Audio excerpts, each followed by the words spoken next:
Welcome back to La La Land on CRN Digital Talk. That's Nettie Liddell. Just waking up, and that's Brett Chapin. We are here today talking to Mr. Colin Mitchell of Bitter Lemons, bitter-lemons.com, and Mr. Michael Seal of the Theater at Boston Court, bostoncourt.com. Thanks for coming in, guys. Thanks for having us. My pleasure. And on the line, we have from the LA Weekly, Mr. Stephen Lee Morris. Nice. Thanks for giving us a call, Stephen. Stephen, are you there? Hello. Stephen? Yes. Are you there? Hi. Thank you I am here. Thank you for calling in. Thank you so much. Pleasure. Stephen is actually out of town, and he was kind enough to give us a call regarding our discussion today about the state of LA theater. He is quite an authority on that, so we're happy to have him. Yes, we're bowing down here. That's right. Thank you for having me. So, guys, there have been a lot of panel discussions recently about the state of LA theater. Is LA a theater town? The state of LA theater in general. And I think some of them have been a little more successful than others. And the two of you, Michael and Colin, have been talking back and forth over Twitter about some of these issues. When we saw that, we said we should have these guys in to talk to each other. And apparently they were outside in the waiting room, and I guess they worked all their issues out, right, guys? We've worked it all out. Sorry, we have nothing else to talk about. Oh, but we'd like to hear about that. So one issue that has been batted around a little bit is the idea of a membership season versus a subscription season. Do any one of the three of you want to chime in about your thoughts about that? Is there a preference between the two for any of the three of you? Well, I would say that Michael Seal. Michael Seal. I'm from the Theater of Boston Court. He's got the deeper voice. I got the, yeah. I'll put on my radio voice. You know, it's interesting. I think that you need to define what a membership versus a subscription season is. Most people define a subscription season being you buy a package of shows for a certain season. You are guaranteed that many shows. A membership is, as it's being defined and bantered around right now, is the fact that it is you buy a membership which allows you to buy discounted tickets, but you don't know exactly how many shows are going to happen over the course of a year, because the thought in theory is that you're going to actually put a show up and run it as long as you can run it, as long as you've got audience coming in and selling tickets. Mm-hmm.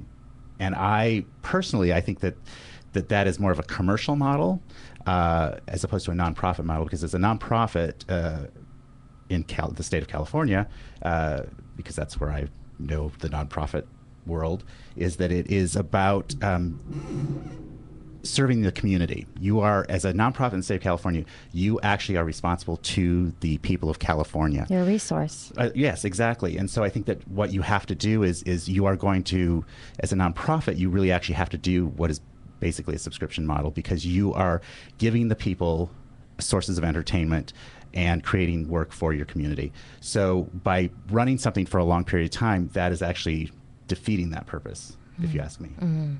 So, Stephen, do you have any thoughts about that yourself? Only from the producers I've heard from, and that's that the subscription model is just not working the way it was maybe 5 to 10 years ago, when it used to be the prevailing model of how to establish a season. I think perhaps because of any number of reasons having to do circling around short attention spans and the availability of entertainment, that model just seems to be in decline. From what this is just what I've heard anecdotally from a number of producers, both in the commercial era, in the commercial arena, and in the nonprofit arena. Yeah. I mean, I understand what you're saying, Michael, and that the nonprofit kind of has inherent in it a sort of it's community based. But I don't think, and I think you're right, that a membership does have more of a commercial bent to it. And as you said, I think there's different variations of a membership model. But I don't think that a commercial model is that bad, and you could still. I've seen that all the really successful and large companies that are for profit usually have an element of of social awareness in their model, in their business model. You see like a Starbucks or something like that, you can see them trying to be a little bit more environmentally conscious and that sort of stuff. So I think you would be doing your business a disservice by not having that element in your model anyway. And one of the membership models that I saw that I kind of liked was it's kind of like a fitness club. Basically, you pay a certain amount, maybe even a monthly amount or something. That's probably too much, but and then you can see as many shows as many times as you like. Right. Yeah, and I've seen those model too. I actually am part of one of those models down at the Chance Theater in Orange County. I subscribe to their what they call their sustaining membership.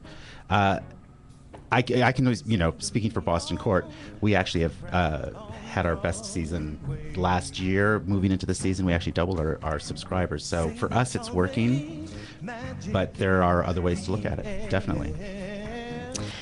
And speaking of, your show is about to close. Heavier Than. Closes tomorrow. That's 2 p.m. right. matinee. We have 2 tickets for the next caller to Heavier Than at Boston Court, bostoncourt.com. 2 free theater tickets, guys. Call 1-800-336-2225. Stephen, thank you so much for calling in. Stephen's going to stay with us, right? Yeah, I sure, hope yeah. so. Okay. And you don't get the ticket, Stephen. We'll be back to talk a little more LA theater on La La Land with Brett and Nett on CRN Digital Talk.